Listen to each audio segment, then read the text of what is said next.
حذر الخبير الإسباني جوزي فيزنر حكومة بلاده من فرضية قطع الغاز فجأة عن إسبانيا، حيث أشار إلى أن الزيارة التي تقود رئيس الوزراء الإسباني بيدرو سانشيز إلى المغرب قد تخفي شقا تجاريا خطيرا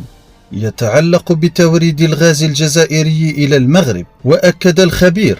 أن عين الجزائر لا تنام بخصوص هذا الموضوع، كما شدد أنه بعد الاتفاقيات التي أبرمت بين الجزائر وإيطاليا خلال الزيارة التي قادت رئيسة الوزراء الإيطالية جورجيا ميلوني مؤخرا إلى الجزائر، فأي شك ينتاب السلطات المختصة في الجزائر بأن غازها قد لامس الأراضي المغربية عبر أي أنبوب ستعزل الجزائر بذلك إسبانيا عن الغاز بشكل فوري. وعلى خلفية دعم إسبانيا اقتراح المغرب